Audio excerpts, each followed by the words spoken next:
Alberto Ruscolequier en Directo al Hueso. Albertito, ¿cómo estás? Pero muy buen día, ¿qué decís? Muy buen día, ¿qué tal, Martín? ¿Cómo te va, Tamara? ¿Cómo está toda la gente de la mesa? Todo bien, día, acá Alberto. con Astrid, acá informando un poco sobre las elecciones nacionales del día de mañana, pero no queremos dejar y pasar por alto todo lo que tiene que ver con la agenda internacional, Alberto. Bueno, perfecto. Bueno, obviamente que el tema internacional está dominado por el tema de lo que está pasando en Medio Oriente, que tiene una amenaza de extenderse a otros países. Concretamente el tema no se circunscribe únicamente a Israel con el movimiento terrorista Hamas, sino que eventualmente ya está teniendo implicaciones con el Líbano, un país que está cooptado por el Hezbollah, este movimiento terrorista, que a su vez está dirigido por Irán. Quiero comentar simplemente que la República Argentina no declaró a Hamas Estado terrorista, ¿no? Es increíble, pero sí el presidente Alberto Fernández, cuando se reunió en China con el presidente Vladimir Putin, lo saluda fervorosamente e incluso le hace una referencia agachándose. Alberto, Agacharse. ¿qué significa que un país, quién tiene que hacerlo declarar Estado? ¿El Congreso de la Nación, el Estado argentino, el gobierno, quién? Mira, yo entiendo que la declaración lo tiene que hacer el Poder Ejecutivo, ¿entendés? Porque es el Poder Ejecutivo el que dice si un país es terrorista de acuerdo a los cánones que se establecen en los aspectos internacionales. Recordemos que jamás está declarado como terrorista por toda la Unión Europea, por muchísimos países más, por Estados Unidos y demás. Ahora es increíble, pero esto es así. Dicho esto, también te quiero comentar dos cositas que pueden ser ejemplos para ir de lleno al tema puntual que quiero comentar contigo. Uno es que en Moscú, la capital de Rusia, la torre más alta de la capital se iluminó con las banderas del Hamas. ¿Ok? Y el gobierno ruso, Vladimir Putin, obviamente en una línea totalmente con China y con Irán, iluminó la torre con la bandera del Hamas. Pero tiene buena relación con... no entiendo algo, Alberto, pero Putin es algo de una geopolítica que no lo puedo entender, pero Putin tiene buena relación con Benjamin Netanyahu.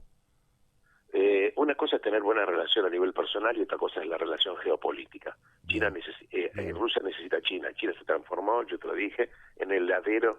Rusia se transformó en el perrito faldero de China. Pero Rusia pero Alberto, Rusia no se va a meter nunca con Israel. No digo que se va a meter, digo simplemente que mostrando el alineamiento político del eje con China y con Irán, ¿correcto? Sí. No, de hecho Rusia permite incursiones de la Fuerza Aérea de Israel dentro de Siria para atacar las posiciones que a veces viene armamento que manda Irán para que llegue obviamente al Líbano, ¿correcto? Eso no me cabe la menor duda. Simplemente te comento. También te quiero comentar que en las universidades norteamericanas hay un despelote mayúsculo. Hay profesores que apoyaron la matanza terrorista del Hamas y que algunos de ellos ya ahora en este momento, habida cuenta de lo que se está sabiendo de lo que hizo Hamas, se están retractando públicamente. E incluso en universidades importantes, te hablo del Cornell, te hablo de la de Harvard, muchas empresas empezaron a dejar de dar donaciones, habida cuenta de que algunos profesores y directivos se manifestaron a favor del ataque terrorista de Hamas. Quiero comentarte otro ejemplito más para ir de lleno a lo que quiero charlar. Mirá qué info que trajiste, esa no la escuché en ningún lado, Alberto, mirá qué info. Bueno, trajiste. Incluso si querés te puedo dar los nombres. Por ejemplo, hay un profesor que está en que se retractó cuando se empezaron a conocer las atrocidades que hizo el movimiento terrorista Hamas. Concretamente, el profesor de la Universidad de Cornell se disculpó porque dijo en un mitin que estaba entusiasmado, y lo estoy citando textualmente, por el ataque terrorista de Hamas contra Israel.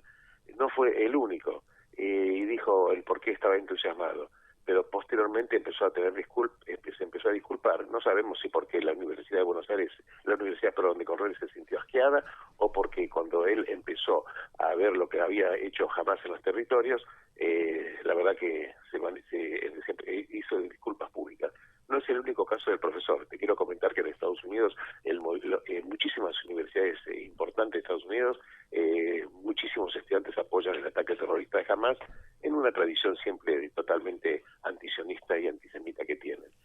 Te quiero comentar que hay un hecho que la gente no sabe, que una de las matanzas que hizo, aparte de decapitar Hamas a los bebés y quemar y desmembrar los cuerpos, a las mujeres embarazadas les abrió la panza y mató el feto. Y esto quedó grabado y filmado. Yo tuve oportunidad de ver lo que me lo mandaron. Entonces, cuando hablamos de lo que hizo Hamas, eso excede cualquier tipo de idea política. Claro, o estás del lado de la vida o estás del lado de la muerte. Total. Después, si querés, discutimos política.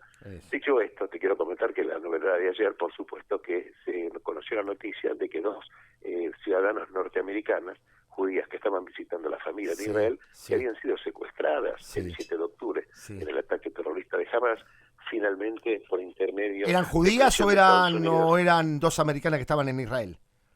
No, son americanas, judías, pero que tienen familia en Israel. Fueron a visitar, estaban en una fiesta.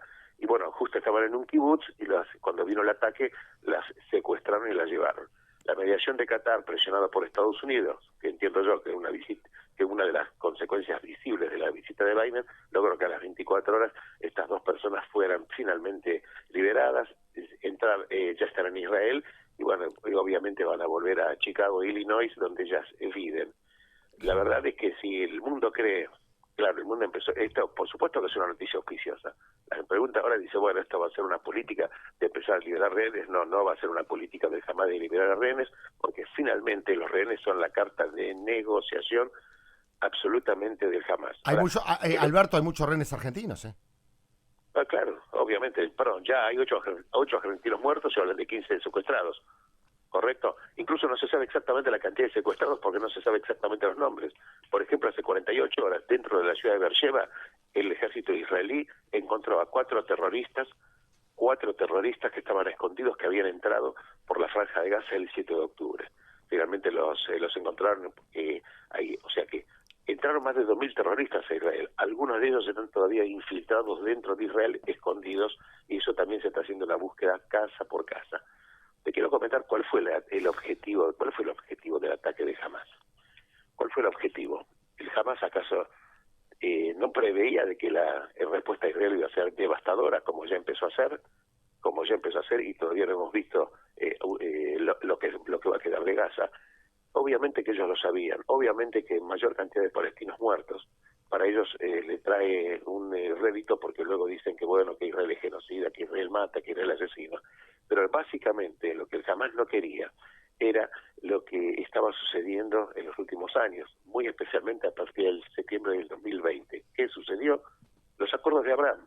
Los acuerdos de Abraham marcaban una reconciliación del mundo árabe con Israel. Esto hay que entenderlo. Esto implicaba de que el tema palestino ya estaba agotado, que si los palestinos quieren tener negociaciones, van a poder negociar, pero el mundo árabe no iba a congelar las relaciones con Israel ni con el mundo occidental por un tema palestino que estaba dirigido, la queja palestina, ¿por quién está dirigido? Por Hamas en la franja de Gaza, por este movimiento terrorista. Ellos son los que van a marcar la agenda.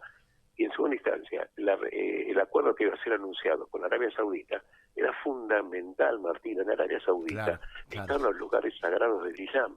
Es como decir, si vos sos católico, hacer la paz, por ejemplo, y tener relaciones con el Vaticano. ¿Me captás? Ahí donde está la tierra sagrada por el Islam, ahí donde nació Mahoma, ahí donde están todos los lugares sagrados. En consecuencia, si el mundo árabe estaba ya y está en muy buenos términos en la mayor parte de ellos, te hablo de países como Marruecos, Bahrein, te hablo como de Sudán, Emiratos Árabes Unidos, Arabia Saudita, por ejemplo, no hablemos de Egipto y Jordania, que ya tienen tratados de paz hace años.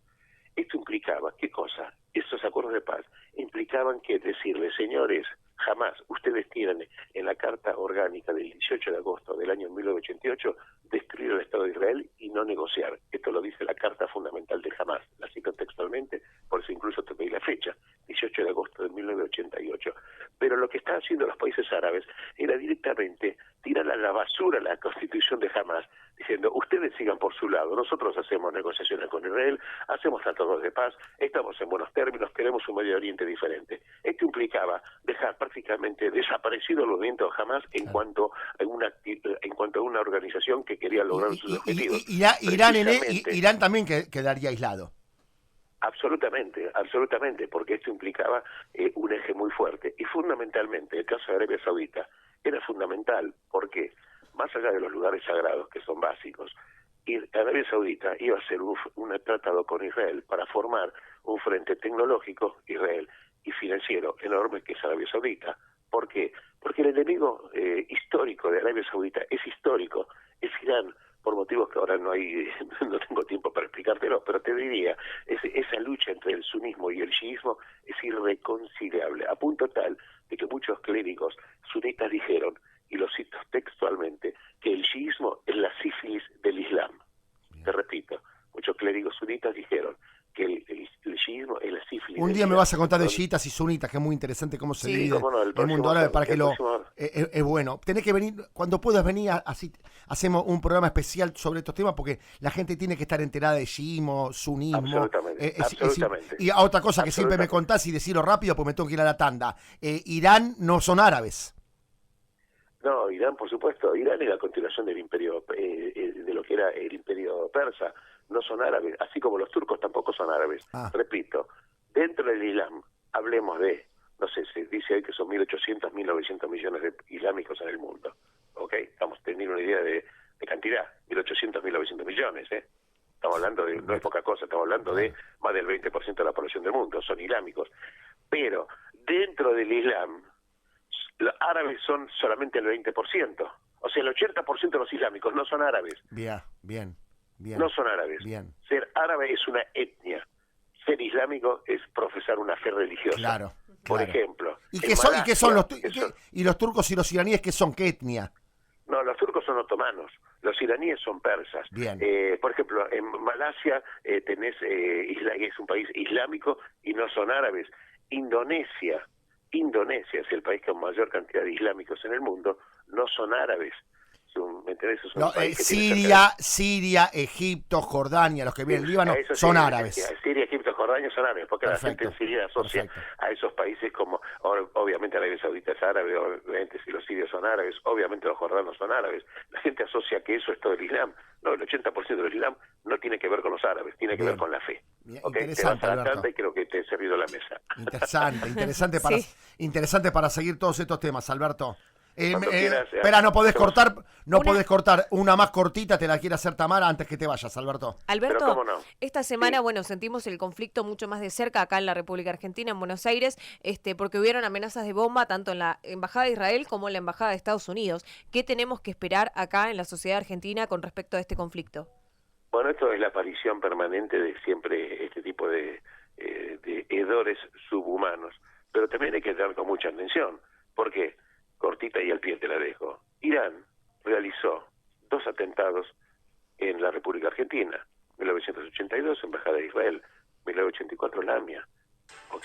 En consecuencia, un país que, Argentina, las fuerzas de seguridad no existen prácticamente. La inteligencia es inexistente, a punto tal de que ni siquiera hay oficiales de inteligencia de la AFI dentro de algunos países del Medio Oriente para recabar información. O sea que recibirían únicamente información de otros servicios de otros países. No hay información acá. No hay radarización, no hay fuerzas adecuadas, no hay inteligencia adecuada. Todavía claro. se está hablando que no se puede ni siquiera condenar por temas legales que en otro momento lo charlamos a los responsables que fueron algunos de ellos identificados en Irán. En consecuencia, ¿te parece o no te parece que Argentina puede ser un caldo perfecto para un tercer atentado? Por supuesto que sí, por supuesto que sí. ¿Qué le impediría? Nada, porque simplemente es una decisión de los elementos extremistas. Por eso hay que andar con mucha atención y con mucho cuidado. Albertito, como siempre, gracias. Te mando un fuerte abrazo. Un abrazo, nos vemos. Gracias chicos. El doctor Alberto Rusco le quiera en la lista política internacional en Directo al Hueso.